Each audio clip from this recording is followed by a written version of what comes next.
Welcome to the Squared Circle Jerks podcast. I'm Mike. He's Byron. Incorrect. Yep. And your name is this week? I shall be referred to as Wrestling Commentator X until the legal paperwork will come through. Then you will be known as Black Snow. It's possible, or else Snowflake.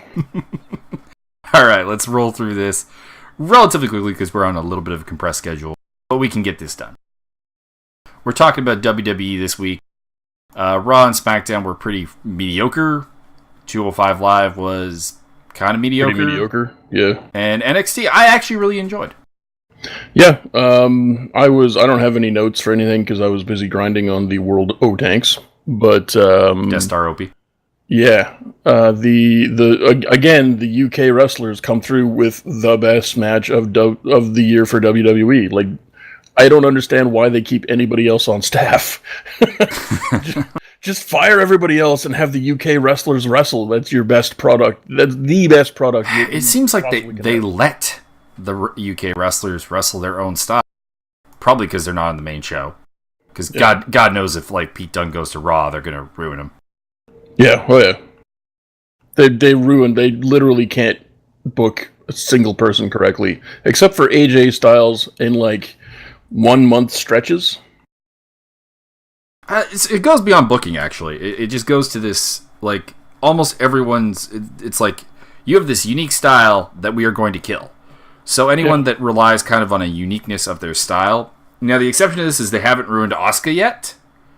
Note I said yet, though. They kind of have. They've already de-pushed her. She's like the jobber that doesn't job. No. She's squashed Dana Brooke the last two outings. Like, she's back on track. Who cares? I didn't say it was like a great sign that she was going to be a big thing, but they did have her survive Survivor Series. They are having her squash people. Yeah, that's true. It's back on track. It's back on track. Although I would not have put her on Raw because you got her and Nia Jax that you have to protect both of them over there, and that just it's going to kill the rest of the women's roster over there. Pretty much, yeah. They don't worry. They will totally. They'll probably do the Braun Strowman, where they'll build Nia Jax up for like 3 weeks, and then just de-push her for another 3 weeks. But anyone outside of Asuka, and they didn't really make Nakamura change all that much. They're just refusing to handle him on a storyline level in any way remotely appropriate. There's a theory which Luke Owen from the Wrestle Talk News had, which is that maybe they're deliberately keeping him off TV as a special attraction. I heard that, but you got to make him special though, and so they need to kind of rebuild that. Mm-hmm. Not impossible, not a bad idea, but I have to see it before I believe that that's really a feasible option. Mm-hmm. Also, Dana Brooke has been released by the WWE, I do believe. I had not heard that. I had heard nothing of that sort. I believe I did, but this could be her final match on TV that we're going to talk about in a little bit. So, we go to Raw. We open up with Roman Reigns cutting a promo. My notes read, at least it's not Stephanie or Kurt opening the show. That being said, this was probably the best part of the show. Roman Reigns was allowed to be Roman Reigns, which is kind of honestly a douchey frat brother a little bit. And it works. Apparently the Miz will not be back because the Shield messed him up. And he's going to open up the Open IC title, basically John Cena's US title deal. The Miztourage comes out to set up Elias versus Roman. I've written here, I'm not really sure why Bo Dallas didn't at least take a match against Roman to get this going. If we're going to still have the Miztourage involved in this, should it have been one of them to challenge him? And obviously Axel's hurt. But, and it's not like I buy Elias's chances against Bo or against Roman any more than I buy them against Bo. They're both going to lose, so you might as well have started off with Bo. Correct. I'm finding no mention at all of Dana Brooke being let go. Maybe I heard that as a rumor or something. I don't know. It's possible. They probably should the way they booked her. I would just send her back to NXT. That would work too. Seth Rollins versus you know what it was. You know what it was. It's with I was watching a video on rumors about with them talking about cutting costs, they were listing off 10 wrestlers who could be cut. That's what it would be. Oh, okay. So she made that list. Seth Rollins versus Cesaro. Booker T here, being Booker T, not good. Talking about how beating both the tag team champions in a singles match doesn't mean anything. That's stupid. Probably the spot of the show, we had a neutralizer into a back body drop into a sunset flip and roll through super kick. It was Sick. It was pretty good. I have written here that's a good spot, Bubba. Cesaro took most of the match, but falls to the Rainmaker knee. It was a pretty good match. We even saw Cesaro do the swing. Rollins got the win, which you need to heat up the Shield's claim to a title shot, despite what Booker T says. And I just have listed here, stop doing the post-match interviews because we had Charlie doing them instead of Renee. They're not good with Renee. They're worse with Charlie. Please stop. Yeah, pretty much. Although Rollins did get a good line in there about Dean's stamina on his honeymoon, so that was good. Yeah. I would not have... You know what? It has worked a couple of times because they grab a hold of somebody right after like a loss or something like that, and ordinarily that's a pile of garbage, but depending on the wrestler, it can work really well. It just doesn't 88% of the time. Yeah. We then had a bit with the cruiserweights and Angle. They want opportunity. Kurt doesn't know what the Zoe trade even is, apparently. And we're getting two fatal four-ways. Storylines. Two fatal four-ways, and the winners will face off for a title shot. Or, now I'm thinking that might have turned into a three-way with Enzo, because some of the 205 commentary has led me to believe that perhaps winning the fatal four-way equals shot at Enzo on its own, which would make that seem like a three-way. So, I don't know. Double round. Samoa Joe and Titus O'Neil had a match.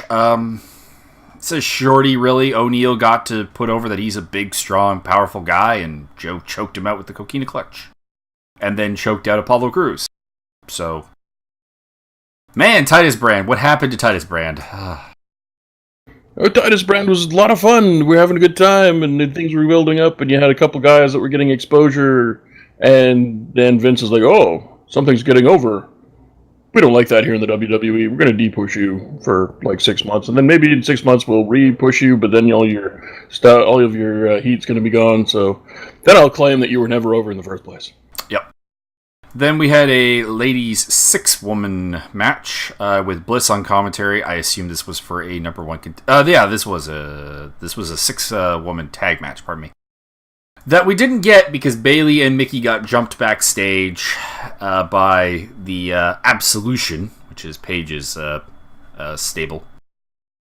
The three ladies cut a promo on Banks. They offer Banks a spot with them, and then Banks attacks Paige, but is quickly beaten down. It did the job, but I'm going to talk about something on SmackDown that kind of ruined this. Because they do the exact same thing on SmackDown. Yeah, really not sure. They had better reveal at some point that this is all one big faction. That would make more sense at this point. Bray Wyatt is here, and apparently we're all dead. And we get a match with Matt Hardy. Not the best Bray promo, because it had literally no substance. I've said this before, like they give Bray like nothing really to work with. They really gave Bray nothing to work with here. I'm only dead on the inside. Then we had a mostly blah match, which is kind of expected because I love Bray Wyatt in a purely fandom way, but when you don't have a storyline going into his matches are not necessarily technical gems. They're not great. They're okay. They're serviceable. They're fine. But he needs a storyline to really maximize his screen time, and he don't have one right now. And Bray gets the win with the Sister Abigail. And then probably the most interesting moment of the show with Hardy doing the delete chant and motion with the crowd. So, Broken Matt incoming. Redelete, redelete, redelete. Then we had Jordan and Kurt Angle doing a backstage segment. Kurt thinks that Jordan is hurt. Jordan says he's fine. Looking forward to a match with Braun or with Kane. Kurt makes a match with Kane for later on. Then we had our first Fatal 4-Way in the aforementioned Cruiserweight stuff. Rich Swann versus Akira Tozawa versus Noam Dar versus Daivari. There was some good stuff here. There was a big dive from Swann and Tozawa. Mind you, I think Tozawa may have eaten Rich Swann's knee to the head a little bit harder than was intended. But he seemed okay. There was a Tower of Doom spot, which is always fun, and the heels did a little bit better with the teamwork, but Swann and Tozawa were put over as the better wrestlers. But of course the difference is that Swann and Tozawa would actually wrestle each other and prevent each other from winning. The heels did not do that. And eventually it would go to Rich Swann, though, with the victory via the Phoenix Splash on Dar. I didn't think Rich Swann was going to go over, so that was a little surprising, because I don't think he's really the guy to push to a title shot right now. No, I don't understand, really. Well, I mean, I guess he's a default character select, because they can't really figure out how to push anybody else, and at least he gets a mild reaction when he comes out from the back.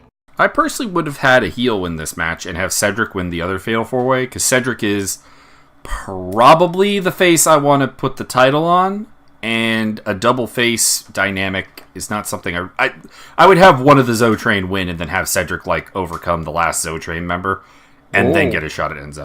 But what about the Cruel Winter angle with Cedric? What if there's a heel turn coming?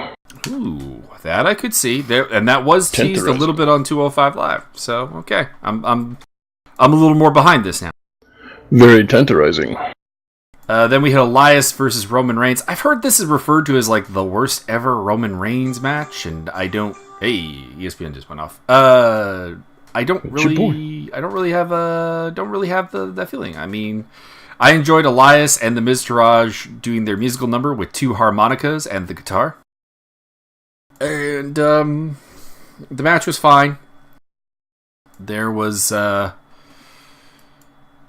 there was a what the fuck spot though. Roman, I don't know if he actually got knocked out or if this was actually supposed to happen. I hope this wasn't supposed to happen.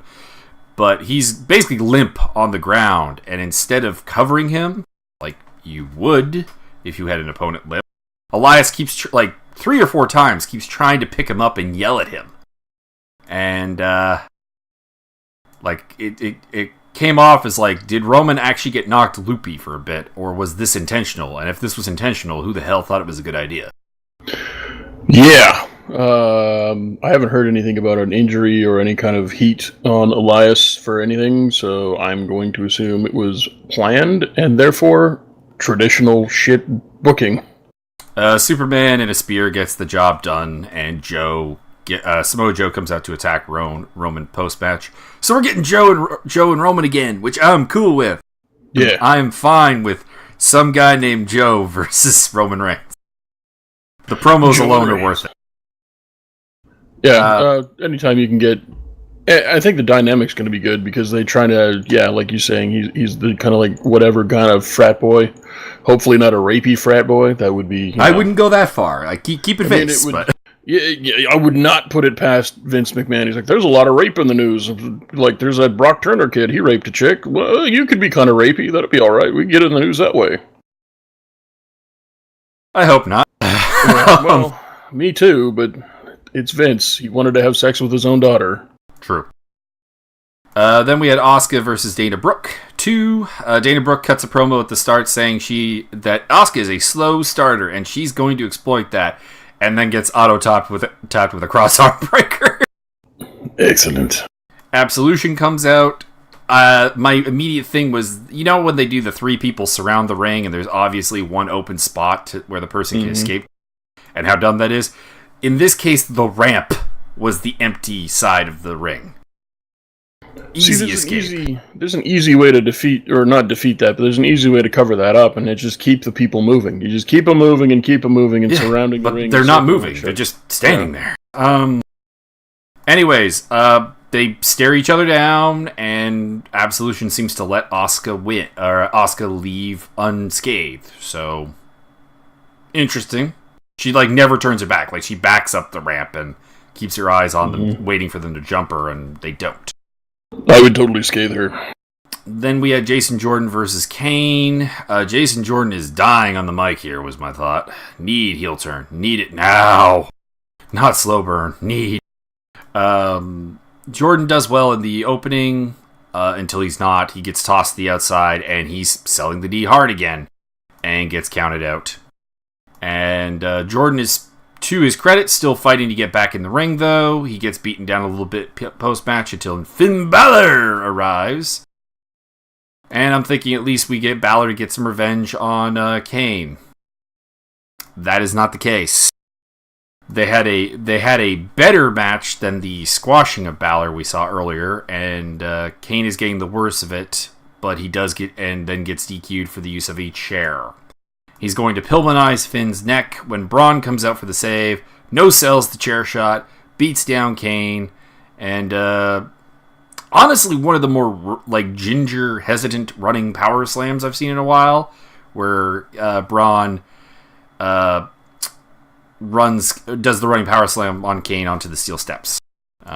Seemed like he wasn't terribly comfortable with the move. And then he returns the favor to Kane by basically destroying his throat with the chair in retaliation for last.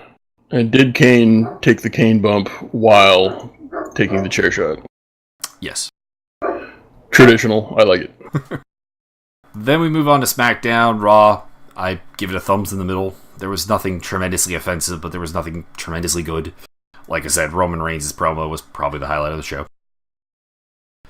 We get a Shane opening where he wants to talk about KO and Sammy, calls out Daniel Bryan, who says he's defends his decision while still taking a deuce on the two Canadians. Basically, still they're douchebags, but they're talented douchebags, basically. Mm-hmm. Shane bans Sammy from the ring tonight for RKO versus Kevin Owens, but he also makes it a no DQ match. Where is the logic in that? Tremendous, so he can be at ringside whenever he wants because he can't get disqualified. Pretty much. The best! Then we had a quick bit of Sammy and KO bitching about the whole thing. Then we had the New Day versus Benjamin and Gable. Big E is not in the match, but he has brought pancakes and syrup for the announcers and the Usos who are on commentary. The New Day wins the match. It was solid, but I did not like the fact that the New Day went over because they're still talking about how Gable and Benjamin are owed a title shot. Nothing like making me hyped for a title shot by beating the number one contenders. I'm in favor of these things. It's a good idea to make people look as weak as possible before handing them the title, therefore making your title look as weak as possible. I'm assuming they won't get the title, at least, but... Oh, I'm assuming they will. They're just going to beat the shit out of them until there's no credibility there whatsoever, and then just devalue the title to hell. It's traditional WWE booking. Then we had Naomi and Charlotte talking about, talking about how awesome each other are. And Natty comes in to be a scalding bitch, but says that she will be on their side in the 6-woman tonight versus the Riot Squad. Cue what I talked about earlier on Raw. We're doing the exact same thing on SmackDown. Good times. Then we had the Bludgeon Brothers come in and squash the Hype Bros, and Mojo attacked Zack Ryder after the match. So heel turn, Mojo rally. That is a bit of a swerve right there. I expected Zack Ryder to be the one. Listen, motherfucker, I'm the one that's over. I would have preferred Ryder as the heel. I think he works better as a heel than Mojo does. Yeah. But I haven't seen Mojo as a heel, so we'll see. Could be. Indeed. Continuing on, we had Bobby Roode backstage. He's cutting a promo on Baron Corbin. Basically, Baron is scared, bully, etc. Everything everyone has said about Baron Corbin already. Mm-hmm. Baron comes in, says, I'm not scared of you, basically, and we're going to have a match. It sucked. Traditional WWE booking. Then we had the Singh brothers versus AJ. Jinder even gets involved with a pre-match assault on AJ. I had something about Corey Graves here, but I don't understand what I meant now. So bad note. Well, I think you and I were talking about how he's trying to be he's basically throwing his career away by being the delusional heel commentator, and because he was something new and cool and smart and intelligent and witty, and he was making salient points while still being not a conniving guy, but obviously bit of a dick with bit of a dick guy with an attitude. And now he's working himself into shoots with Byron Saxton on a weekly or like multiple times in a broadcast. It's like he wants to pull out a gun and fucking kill Saxton. And I don't understand. It doesn't make any sense. It's not. This isn't like even heel work. This is like, it literally sounds like there's massive heat, and they're going to come to blows to the point where Graves is so pissed off he can't even talk. Mm-hmm. That's not how commentating works. What the fuck? That wasn't the note I had here. The note I have here is something about Graves being better today. So I assume he wasn't doing that at this point. Yeah, probably not, but it's still weird. AJ still overcomes both the Singh brothers with a Avalanche Styles Clash on one onto the other, which is a cool spot. And Jinder comes in and smashes his own help. So there was talk about the Singh brothers maybe getting released off of this. That appears to have not be the case. They appear to still be around. They're just probably going to 205. There's actually talk they're going to NXT. Ah, well, that would also. Yeah. And there's also talk, apparently there was talk like 3 or 4 weeks ago about getting somebody else, like 2 other goons for Jatinder Mabal's. Mm-hmm. So we may see like an extra, like a Jatinder Taraj switch up. Who knows? We could see that. I thought the Singh brothers fit the role well, so I'll be disappointed if that's the case. Yeah, I mean, I'm perfectly willing to see what they've got up their sleeve. I'm always interested for stuff like that, but it's been, traditional WWE booking is to do it worse than it was done before. So here's hoping that doesn't happen. The Riot Squad gets to introduce themselves in a backstage promo at nothing that you don't know other than I don't really necessarily buy Sarah Logan's southern accent, but okay. Then we move on to the 6-woman match where Riot and Logan beat up Natty to the point where she's just angry. This isn't how this is supposed to go, and she ditches her partners. So instead of getting taken out, I guess she left the ring. That's I guess the difference from how Raw did this. But then we had the complete same thing that happened on Raw as Logan and Morgan take out Naomi. They did it kind of interesting. They did like a catapult thing into the bottom of the steel steps while they were held above Naomi. So I don't think I've seen that spot before, so I'll give creativity. Sounds pretty nice. And then they eventually beat Charlotte, though Charlotte does get to, kind of seemingly be better than any of the 3 on their own, but unable to beat them 3-on-1. But again, this basically, it's the same thing that happened on Raw. Then we had RKO, Randy Orton, blow off the interview bot, which I believe I said to you was oddly a sexual comment I had, but but it was not sexual in any way. Then we had a Fashion Files deal with Saw as the parody. The basic answer here is it's the opening scene, or it's the main scene of Saw where they're locked in a room, chained to the walls, and they're told by a recording that they have to destroy the thing that they love the most to get the key to get out. And the head of Tully the Horse is there. And Breezango cannot do anything to Tully the Horse's head, but the Ascension will rip it apart and find the key. Breeze takes the key, and through this, there's a poisonous gas being released into the room. So the Ascension, trying to be like self-sacrificing, are like, go on without us. But when the Fashion Police actually leave, they're like, I thought they'd come back for us. And in the meantime, they're talking about how they're sacrificing themselves for their best friends, and Breeze is going, we're not friends! So, it made me laugh. I assume the Ascension is now dead, and I also found it amusing that Breezango can remember Connor's name, no problem, but they cannot remember Victor's name.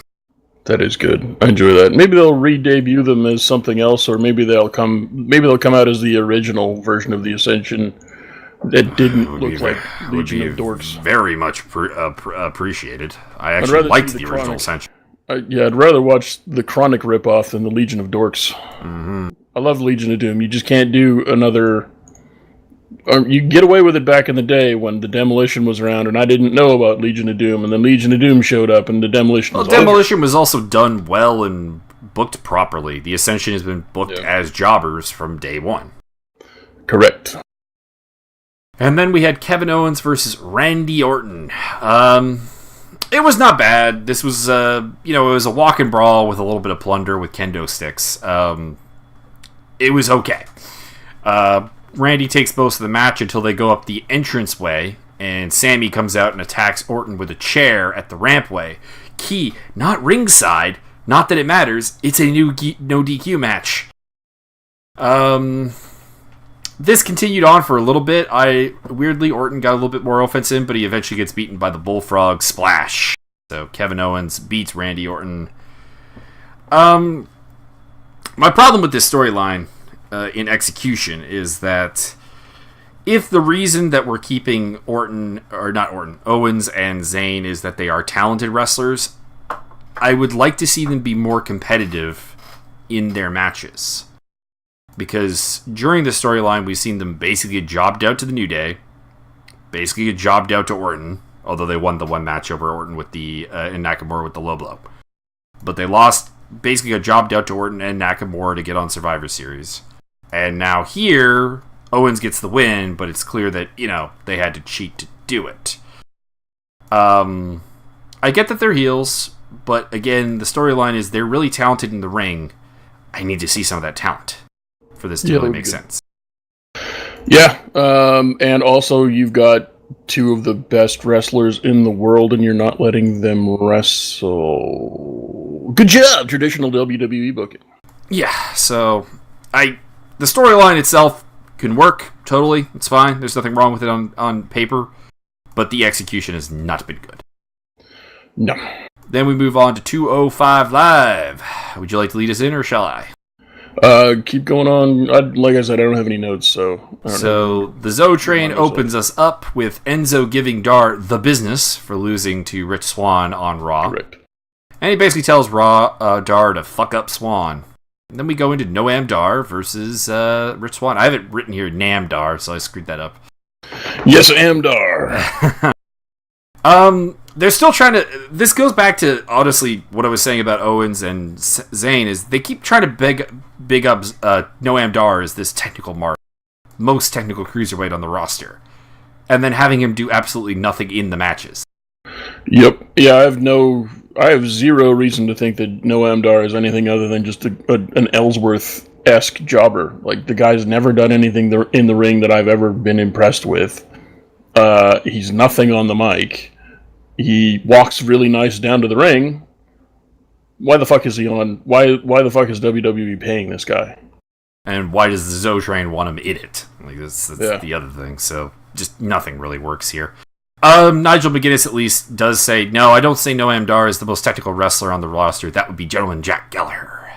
Yeah. And I've been given reason to think that Gentleman Jack is a good technical wrestler. I've not been given reason to believe that Dar is. He is, to be clear, because I've seen his independent work.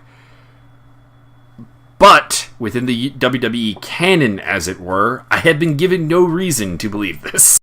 Yeah, no, I've never seen him wrestle outside the WWE. I've not seen the Cruiserweight Classic because, like I said, I don't want to go back, watch some really good wrestling, and then 205 Live essentially would be dead to me after that. So I'm not interested in killing what is now potentially going to be a very good product.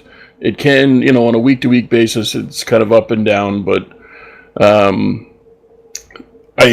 there's no reason to have this guy on your roster other than just to job him out constantly. And I don't know, like you said, there's no reason for him to be in the Zoe Train.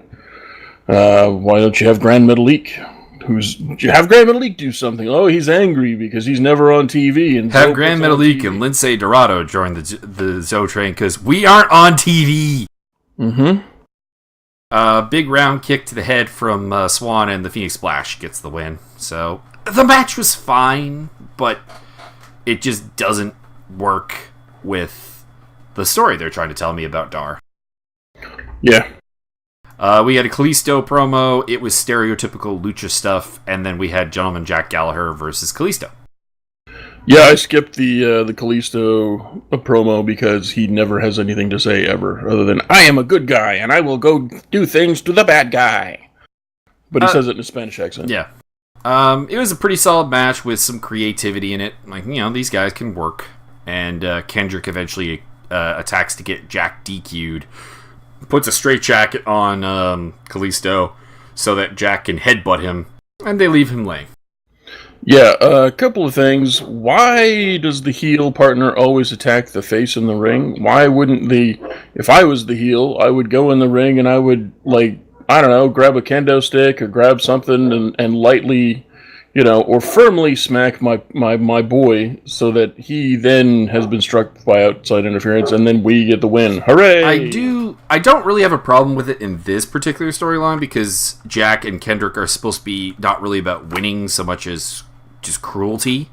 Yeah. So it works here, but generally speaking, I agree 100%. Yeah, and can we stop calling random things Listo kicks? That would be ideal. It's not even the same move from week to week. It's just anything they think might be a Listo kick. Sometimes it's the Pele kick. Sometimes it's a roundhouse kick. Sometimes it's a turning side kick. Sometimes it's just a regular I swear once kick. it was a leg sweep. Yeah, I think so. I think one time they said Listo kick while he was fucking just walking to the ring. Oh my god, he Listo kicked the shit out of that ramp. Technically it's an axe kick. Every time he takes a step forward, it's an axe kick, so therefore it's a Listo kick. Mm-hmm. Then we had a bit of a moment with Cedric Alexander, Rich Swann, and Ali backstage. Swann is worried about... Basically, they ran a Hideo Itami package before this, and Swann is basically trying to hype up Itami a little bit, and Alexander says he doesn't need to worry about Hideo Itami. He needs to worry about Cedric Alexander's kicks when he, faces off with him for a title shot. And Mustafa Ali, who of course is in the Fatal 4-Way with Alexander that has not happened yet, is not terribly pleased with that. But they rally around the idea that they're going to beat the Zo Train tonight.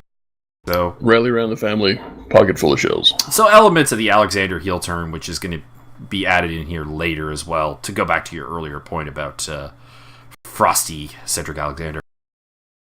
Then we have Gulak on the mic. He is Batman, and Tony Nese is Aquaman, and Enzo is Superman, and that was freaking great. I love it. Gabba Gulak. I'm still kind of reasonably amazed that all it took was Enzo showing up on a show, and suddenly that everybody's better.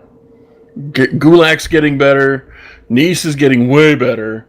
He was like the muscly Noam Dar for a while, just a guy that happened to have wrestling training. Your boy De Niro. Your boy Pacino, whatever his name is, that guy, the guy with the fucking aviators, the yellow ones. Can never remember his name. But I mean, he's got a personality now. He's not just like I'm Persian. And if any of those were actual words in another language, I apologize. I didn't mean that about your mother. But he's got a personality now. Noam Dar has a purpose in life. Holy shit! And faces have a reason to oppose things. It's fantastic. Also, I like the fact that the faces are actually kind of working together, which we've gone at ad nauseum. That I hate this whole idea that like heels, multi-man beatdown, no faces come to the rescue. Yeah, Are you guys not like sort of friends? Do you not also just realize that it's survival for yourself because that's going to happen to you with like 3 weeks? Yeah, it's all working. It's all things that are good. Also, you made me think of the Colonel McQueen line from Space Above and Beyond. I'll be a son of a bitch if I go to your funeral, Ty. Yes, but we'll talk about your mother when I get back. Hey-o. And then we get basically the tag match: Tony Nese and Gulak versus Alexander and Ali. They tried to get the PowerPoint in, but the faces interrupted once again. The faces have a little bit of tension. Because Ali at one point wasn't there for Alexander's tag, and then Alexander's not there for Ali's tag. All for like good reasons, like basically interference by the illegal heel. But it tension, believable tension. And in the end, Nese pushes Ali into Alexander on the apron, knocks Alexander to the floor, and rolls up Ali for the pin. And Alexander is not happy with Ali, leading to, our theoretical heel turn for Cedric Alexander. He was hoping. Could be. Need a strong heel, because right now there aren't any, because Gallagher and Kendrick just lose repetitively, and for the most part, the Zoe Train just loses, except for ends up retaining the belt basically by cheating. So having a strong heel would be nice. Yeah, that doesn't seem to be a thing that the Wobbly Bee is interested in. They tried it with the Jatinder guy, only it didn't work. So because they failed on any execution.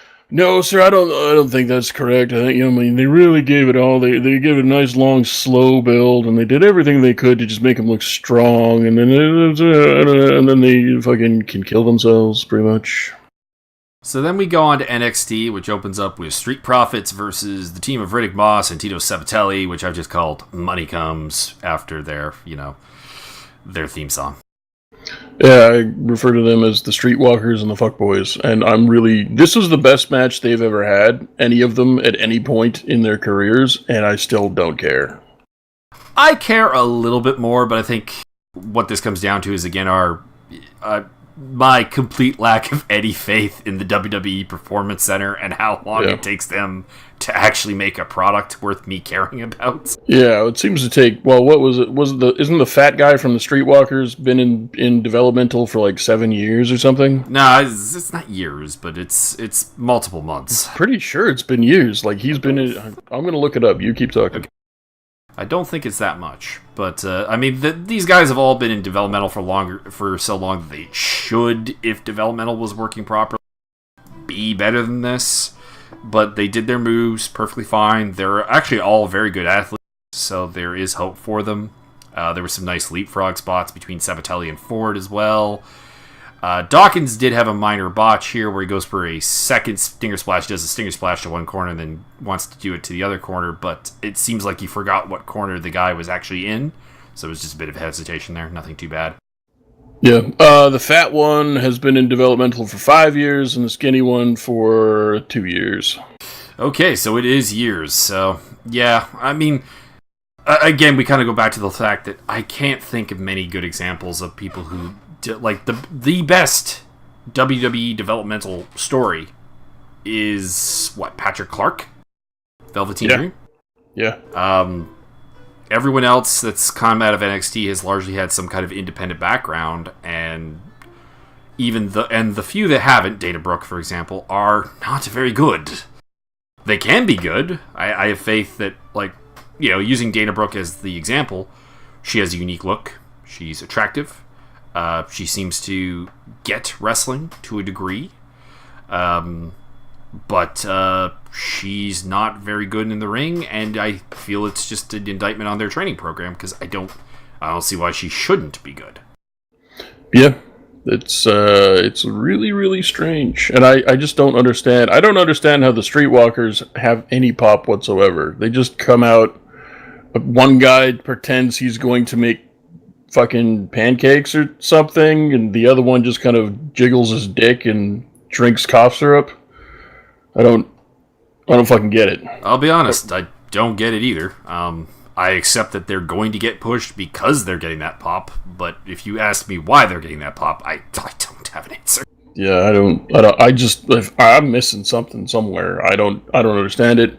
Also, we had a 2-man booth on commentary for your I like NXT. that. That was nice. I liked it, and I particularly enjoyed the parts where your boy Percy Jackson just shut the fuck up. Yep. It was tremendous. Every time he kept his mouth shut, it was great. Percy, for all my not particular caring for him, is he's actually not bad at the whole shutting up thing. He rarely pops up when I'm not expecting something from him, so that's good. Yeah. Just during the main event, he was largely silent, and it was almost as if I was watching ECW back in the day. You had a really great one-man announce crew. You had really great wrestling in the ring. That's all I need. I don't need 3 announcers. 2 is fine. I prefer 2 over 1 personally, but 3 is a mess. 2, anything more than 2 is too much. Yeah. 2 is fine, 3 is a mess, 5 is a fucking freight train of death and pollution. And I could deal with 3 with basically the New Japan deal, where Rocky Romero periodically is out there as a third man, as a change of pace. I don't mind that, but yeah, you get an actually talented gift of gab guy on the mic from the locker room to come out and do stuff. Fantastic. But as a standard 3-man booth, I am not a fan. No, largely garbage, and by largely I mean completely garbage. But it was like I really, really that may have made me enjoy the main event way more than ordinarily I would have. Let's not get it twisted. The main event was fantastic, but the added element of this could have been an ECW thing. They could literally have lifted this right out of archival ECW footage from like Philadelphia. No problem. Uh-huh. We get a slightly... looks like we're going to get a dirty win for Moss and Sabatelli as Moss knocks Dawkins out with a shot from the outside and grabs his legs to prevent him from kicking out while Sabatelli goes for the cover. But the referee, Drake Younger, catches it. You don't get one over on Drake Younger. Thank you. Correct. And then Ford takes out Moss with a tope and blind tag. Dawkins hits a spine buster and on Sabatelli, and Ford follows up with a frog splash for the 3 count. Again, if it wasn't for the fact that these guys have been in developmental for years, apparently, this would have been pretty good. But it's an indictment on the Performance Center. They don't produce talent. Riddick Moss has been in developmental for 3 years. Mm-hmm. I mean, these 4 men are all very accomplished athletes. You should have molded them into something in shorter period of time than they have been there.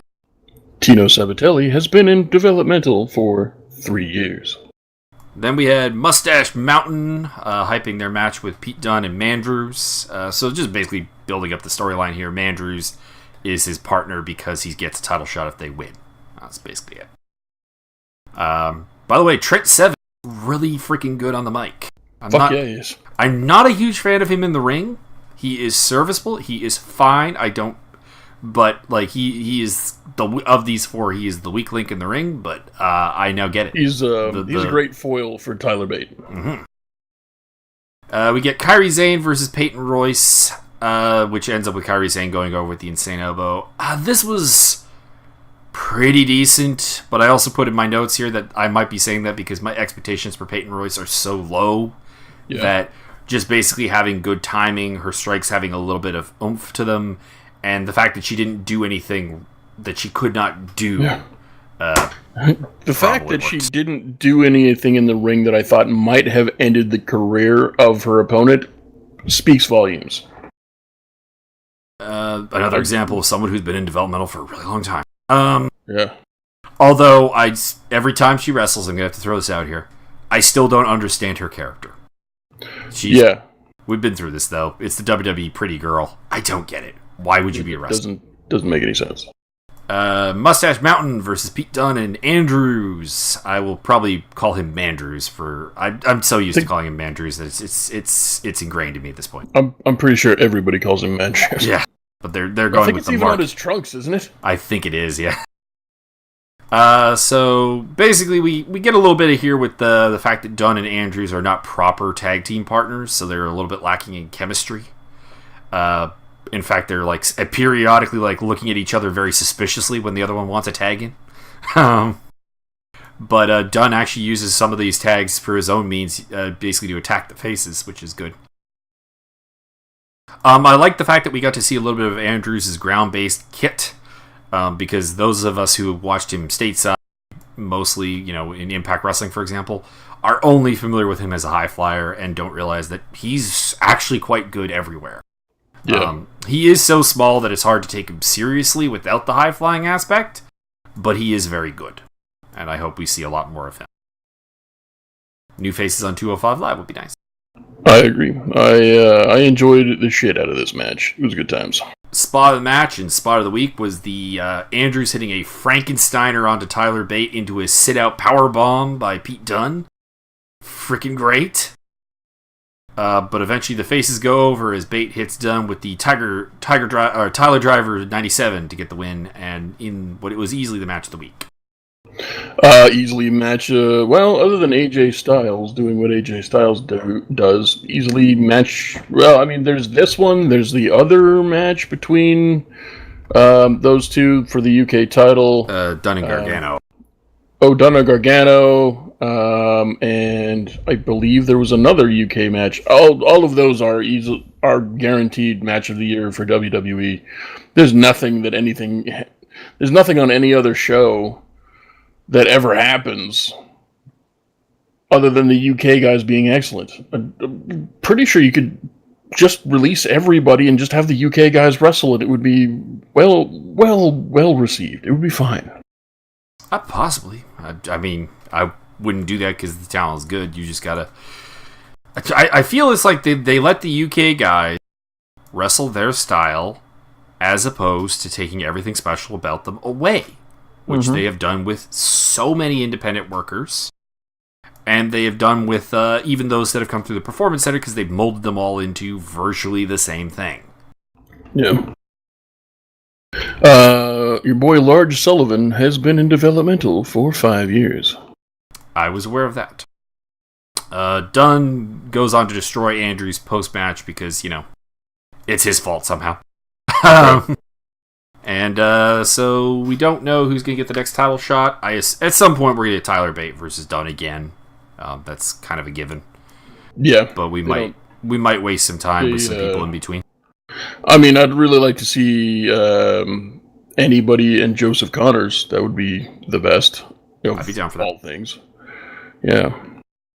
So, like I said, a pretty good episode of NXT. Maybe, again, I will admit that there's maybe some rose tinting in the glasses going on here where I have such low expectations for Peyton Royce, the primetime, I said primetime players, the Street Profits and Riddick Moss and Tino Sabatelli that they can't really let me down at this point. So when they do things vaguely competent, I enjoy it. But yeah, the Mustache Mountain Pete Dunne Andrews match was fantastic. The other two matches were very watchable, and NXT delivered this week very solidly. 2 thumbs up. Well done. The rest of WWE, not so much. Not so much. All that creative department, you can't get your stories lines straight even. It's not even like the storylines are bad. The storylines are confused, muddled, and lost. Yeah, well, this Zoe Train, who? Okay, I guess you don't get memos, or don't pay attention to talent, or I'm sorry, what?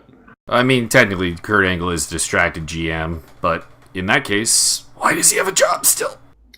Yep. Like, he has heat with Stephanie McMahon and Triple H, so that they want to fire him, and the only reason you could convince me that he's not fired is that he's very competent at his job. Except that everything else leads me to believe that he is not competent at his job. Also true. So, we got anything else we want to touch on real quick before we say goodnight? I don't think so.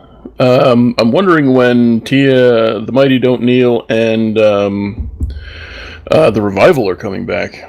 They've been out for a while. The Revival seems kind of injury prone, which is a bit weird. Well, I think it's not the same guy getting hurt all the time either, so it's kind of interesting. Yeah, it's both of them have had some time on the... It's just weird freak accidents, too. And every time we bring up the Revival, I have to recall the time of Revival reading mean tweets about themselves. Dash Wilder. Is that the worst porn name ever or the worst wrestling name ever? Can it not be both?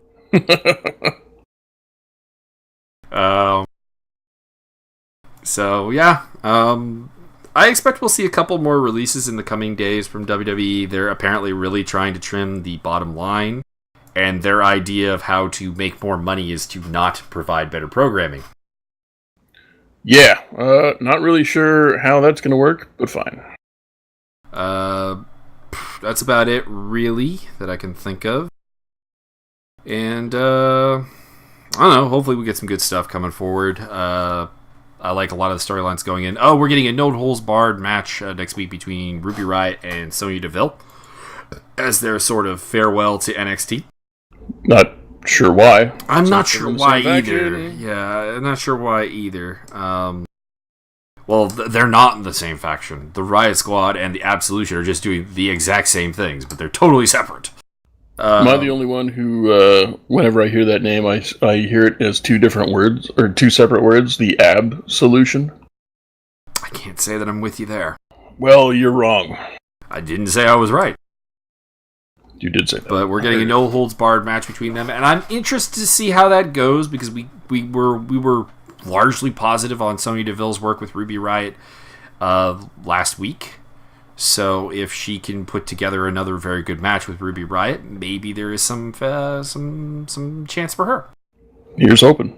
And I guess this would be the only thing that would maybe justify the Performance Center's way of doing things, is that they eventually work with someone who really knows what they're doing, and that person can kind of make a few things click in them, and they can move forward. But yeah, you can tell I'm not a fan of the Performance Center. I like it conceptually, and obviously it's really good to have a place with all that equipment and facilities for the guys to rely on. But the actual training has not really produced top-notch talent at any considerable rate. No, they have not. As a matter of fact, they've held top-notch talent back quite a ways. Have you ever heard of a female wrestler from NXT called Aaliyah? Yes, I have. She's wrestled on TV a couple times. All right, so she's been in the Performance Center for 2 years.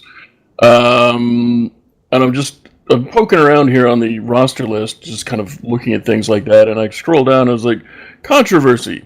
On September 2015, a number of racially insensitive comments made several years prior on Aaliyah's Twitter account were discovered. WWE subsequently issued a statement regarding the controversy, stating that her account was used by another person at the time. Like, really? That's the best excuse you've got? She's not just a tiny bit racist, maybe? I mean, it's possible. She's actually Canadian. Yeah, she's from Toronto, which is, pretty racist. I disagree. We have racists, though. I'm not saying that she's Canadian, therefore she's not racist. I don't know enough of the details about the story to actually make any call on the matter. Death Rifef! But, yeah. That is all we got for this week. And, get off Byron's lawn. Yeah, either that or bring booze and then you can stay.